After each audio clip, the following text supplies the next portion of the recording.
So the question is, what do we know about Judas Iscariot? So anong pagkakakilala natin kay Judas Iscariot? Amen. He was a disciple and one of the original apostles of Jesus Christ, the man who betrayed Jesus for 30 pieces of silver. He brought men to arrest Jesus and identified him with a kiss. Kaya naging kilala yung line na ang halik ni Judas. Pero, hindi yun ang pinaka-main na topic natin ngayon, kundi ang kanyang mga paa. So, ang mga paa ni Judas. So, pag binasa natin ang story ng paghuhugas ni Jesus Christ ng mga paa ng kanyang mga disciples, ay maaari nating maunawaan kung bakit ginawa niya ito. If you have your Bible, you can read sa book of John chapter 13 to verse 1 to 20. So, maaari nating maunawaan kung binasa natin ang kwento. For example, si John naging matalik niyang kaibigan. Si Pedro and Andres naging matapat na tagasunod niya. So, every disciple ay maaring may nagawa upang mapamahal kay Jesus Christ. Pero, ang question is, bakit hinugasan din niya ang mga paa ni Judas? Amen, na alam ng ating Panginoon, alam niya na siya ay bababa upang hugasan ang mga paa ng isang taong hindi magtatagal ay gagawin ang pinakamalupit na pagtatraidor sa kasaysayan. Amen. Ginawa ni Jesus Christ ang isa sa pinakahamak na trabaho, or we should say pinakahamak talaga na trabaho para sa taong ang tingin lamang sa Kanya, ang tingin lamang sa ating manlilikha ng daigdig, which is ang ating Panginoong Hesus, ay 30 pirasong pilak lamang. 30 pieces of silver. Amen. Kinusa ng ating Panginoon, kinusa ng magbibigay buhay, which is si Jesus Christ, our Lord and Savior, because Jesus is life, na marumihan ang kanyang mga kamay upang pagsilbihan, upang hugasan ang isang tao o isang pangalan na maging simbolo ng pagtatraidor at kamatayan ng buong panahon. So, meron bang pinapakita ng ating Panginoong Hesus na halimbawa ng paglilingkod? Di ba paalala sa atin na hindi lamang tayo maglingkod sa mga gusto natin o sa mga katulad natin. Tinawag tayo para maglingkod sa lahat, sa mga kaibig-ibig, sa mga hindi kaibig-ibig, sa mga palakaibigan sa atin, or yung mga medyong hindi bumabati sa atin. Sabi nga niyo dun sa Bible, sa book of Luke, chapter 6, verse 32 and 33, if you love those who love you, what benefit is that to you? Even the sinners love those who love them. If you do good to those who do good to you, what benefit is that to you?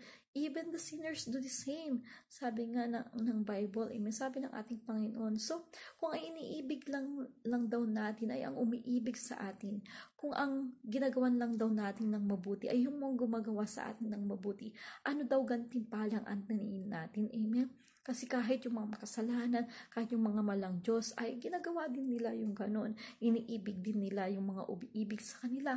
Ginagawan din nila ng mabuti yung mga gumagawa sa kanila ng mabuti. So, anong pinagkaiba natin? Amen? Ano ang higit na ano ang higit natin sa kanila? Amen? So, dapat as a true Christian, amen, dapat meron higit tayo. Amen? Meron tayong standard, amen. Meron dapat pinagkaiba. So, as a true followers of Jesus Christ, we should love and do good to our enemies, amen. Because our labor, it's not in vain. Our reward will be great, amen. And we will be called children of Most High, which is our Lord God, because He is kind. So, kailangan kind din tayo. Dapat mag-manifest sa atin, makita sa buhay natin ang kindness or kabaitan. Amen? So, kailangan din na magkaroon tayo ng compassion. Dapat merciful tayo because our Father God in heaven also is merciful. Amen? So, kailangan magkaroon tayo ng kabaitan sa ating kapwa, because one of the fruit of the Holy Spirit is kindness. Amen? So kung sumasa atin ang ating Panginoon, yun ang magiging bunga natin. Magkakaroon tayo ng kabaitan. Amen? At alalahanin din natin na nung magpakalipin si Jesus Christ, hinumad niya ang kanyang kaluwalhatian ng pagka-Diyos. Amen? Nagsilbi siya na naglingkod siya, nagsilbi siya ng may may pagpapakumbaba. Amen. Jesus came to serve and not to be served. Kaya gawin natin siyang huwaran, gawin natin siyang halimbawa. Sabi nga ng ating Panginoon sa Bible, sa Book of John chapter 13 verse 15, kayo binigyan ko ng halimbawa upang gawin din ninyo ayon sa ginawa ko sa inyo. So, yung paghugas ng paa ng ating Panginoon sa paa ni Judas ay halimbawa na gawin din natin sa ating kapwa. Amen?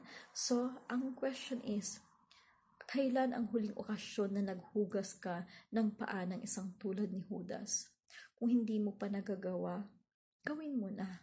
Kung nagawa mo na, gawin mo ulit. At kung ginagawa mo na, ay ipagpatuloy mo lang because that is acceptable and pleasing to the Lord.